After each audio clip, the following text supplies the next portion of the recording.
explained just now. Let me just copy the figure first.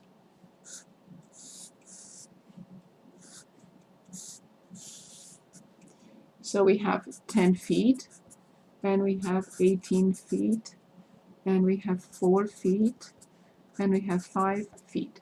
Perfect. Okay, so let's talk about it. Okay, there was a chat here. Okay, yes, I see what you mean. Good. So, if you imagine that you move this piece, just imagine that you move this piece here. So this is 4 feet. And also imagine that you move this piece here, and it's 5 feet.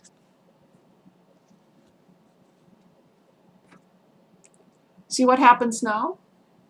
This is 18, and this is 10. And 18 plus 18 plus 10 plus 10.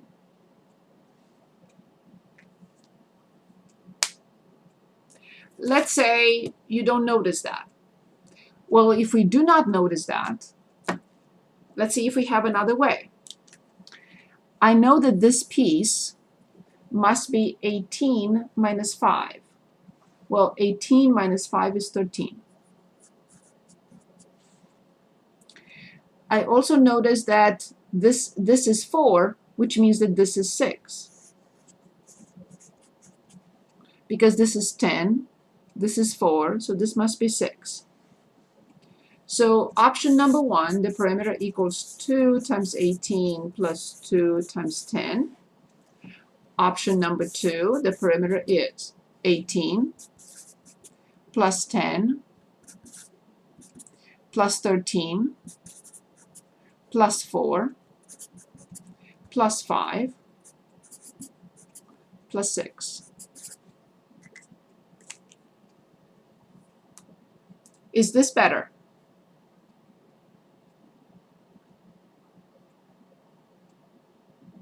And the answer has to be the same. So, again, when you perform these operations with the graphing calculator, for example, 2 times 18 plus 2 times 10. This is too easy, but I just wanted to illustrate. So we get 56. The same thing with 18, and then plus 10, and then plus 13, and then plus 4, and then plus 5, and then plus 6, and we have to get the same answer. And that is 56 feet. One other very important comment here is, if we have measurement units in a problem, the answer has to have measurement units. So no full credit is given if you just write 56. Yes, it's easy to understand if I tell you I have 56 in my pocket. Well, I'm assuming it's dollars. It's easy to understand that I drove at 56. We understand it's 56 miles an hour. But to be exact, I have to say my actual speed right now is 56 miles per hour. Any questions? I think we can move on then. Agreed? Yes. I noticed that someone asked that they didn't, or they said that they didn't understand that you could do that the first time. You only do that if they're perpendicular lines. If yes. they're not perpendicular, then that'd be a little bit different. Absolutely. Absolutely. So if they weren't perpendicular, would you have to do it the other way, the second way that she showed? So yes. So if they're not perpendicular, then I cannot determine and I cannot assume that this piece is 4. They have to be parallel and they have to have the same measure. Yeah, that makes sense. Good. Thank you. My pleasure. Okay, we're moving on. Let me just make sure that I did not missed to discuss anything in the topics. I didn't forget anything from learn.1.1.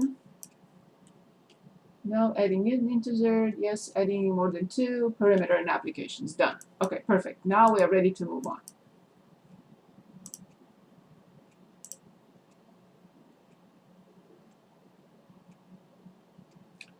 Good. We talked about multiplying integers. Now let's also talk about properties of multiplication. So that's our next step. So we are finally moving on to 1.2, properties of multiplication.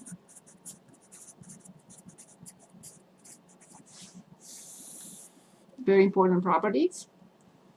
Again, the commutative law, AB equals BA, commutative.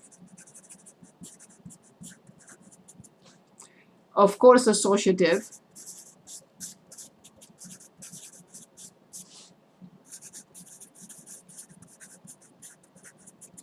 Again, what does this mean? Order is not important. Grouping is not important. Now, the identity 1 times A is A times 1 and equals A. A times 0 or 0 times A is 0.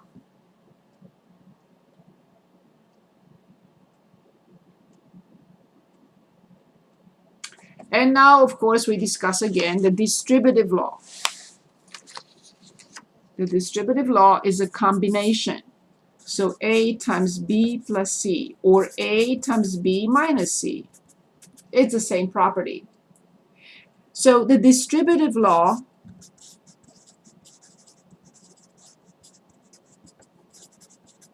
requires two operations, either multiplication and addition, or multiplication and subtraction.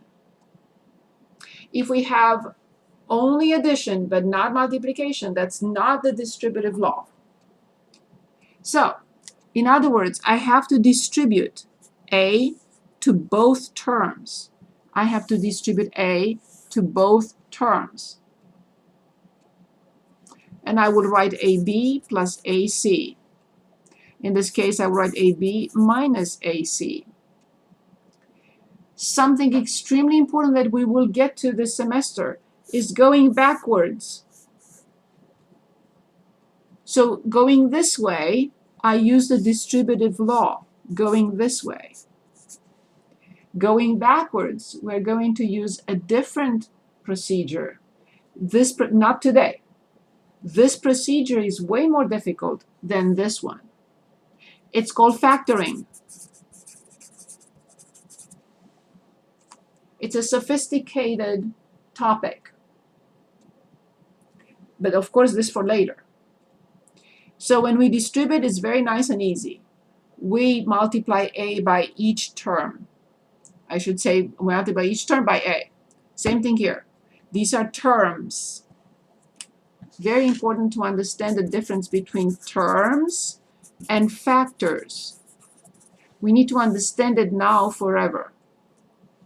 Terms, A plus B plus C, or minus. These are terms, 3 terms. Notice that they are either added or subtracted. These are terms. Crucial to understand. Factors. When we say factors, we mean multiplication. When we say terms, we mean addition or subtraction. So when I say I have 3 terms, then you will immediately understand that we either add them or subtract them, or combinations of adding and subtracting. When I say factors, I imply multiplication. How does that look? A times B times C. There is no need to write the raised dot. ABC is good enough. But if I want 23 times 2, I cannot write 232, because who knows where the multiplication symbol is. That is not allowed. I have to write it, but here I don't have to. So please understand the difference. Here, A, B, and C are terms. Here, A, B, and C are factors. Why? Because they are connected by multiplication. Coming back here, these are two factors. Which ones? This and whatever that is. This is a factor. This is a factor. Now, these are two terms.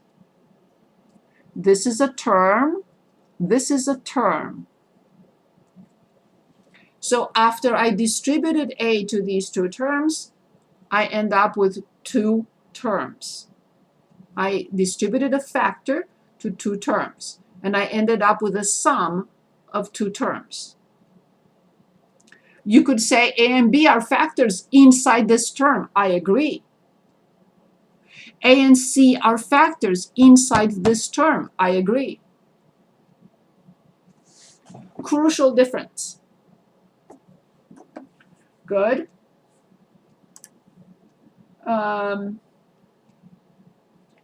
Let's take a look. I also want to talk about dividing integers and the signs, and then we'll look at examples. Now, again, when I multiply, we discussed this last time. When I multiply two positives, I get a positive. When I multiply two negatives, I get a positive. If I multiply three negatives, it's a different story. Because this is positive times a negative number, this will be a negative number. If I multiply four negatives, this is positive because this is positive and this is positive, and I get positive. Absolutely the same with division. So also, when we have opposite signs, two of opposite signs, two factors, in any direction or order, it's negative. All these rules are the same for division. Same for division.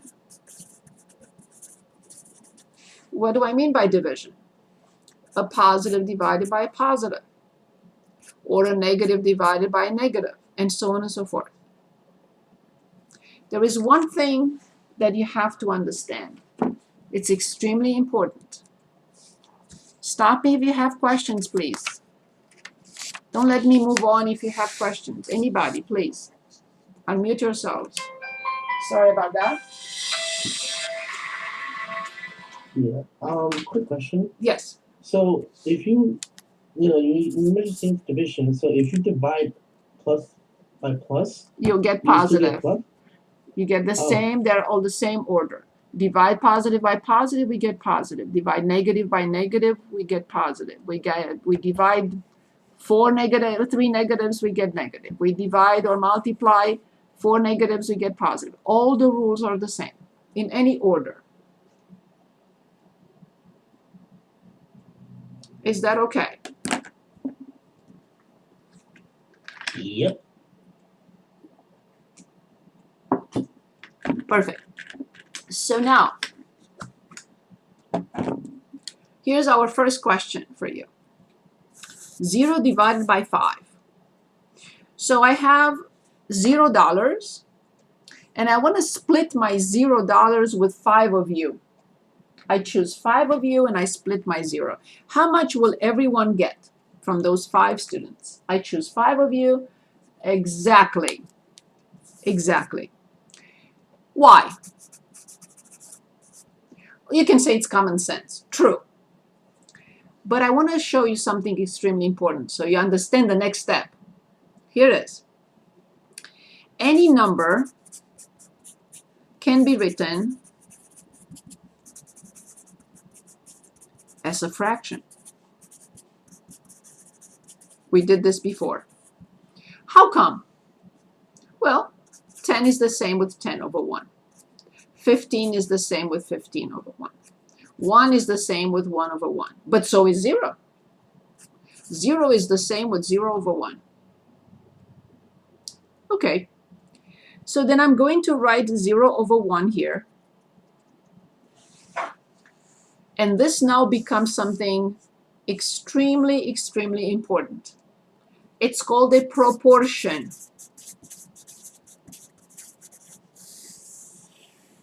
What is this? Why is it important? Why do I care? Here it's a very big deal. What is a proportion? A proportion has a fraction on the left-hand side, the equal symbol, and another fraction on the other side. Nothing follows to the right, nothing follows to the left. Otherwise, it would not be a proportion. This is carved in stone. A fraction equals another fraction. Why is this so important? Okay, it's super important because only in a proportion, only in a proportion, I'm allowed to cross multiply. If I have here plus 2, I'm not allowed to cross multiply because that's not a proportion. Okay, stay with me because this is crucial to understand a lot of things following. Okay, so, it means that this translates into A times D equals B times C. This is possible only in a proportion. Okay, so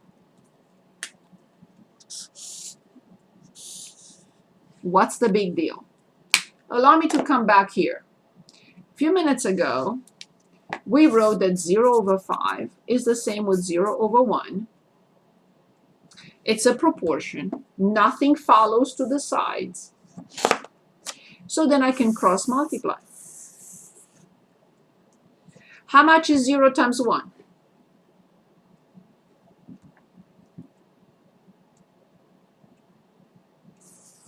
We agree? Equals, according to this. 5 times 0. How much is 5 times 0? I used the cross multiplication rule in a proportion.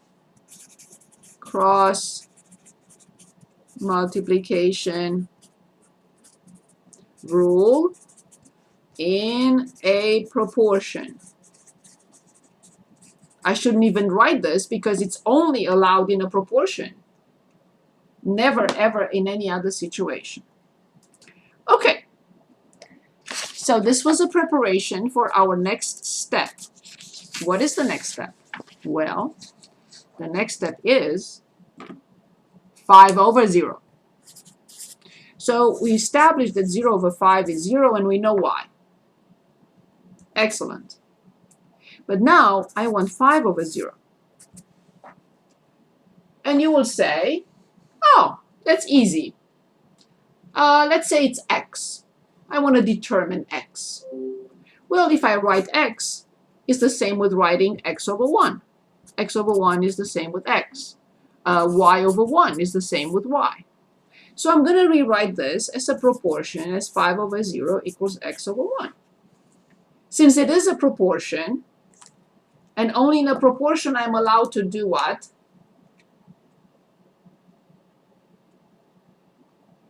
Cross multiply. Very good, excellent. Let's cross multiply. Good. So, how much is 5 times 1?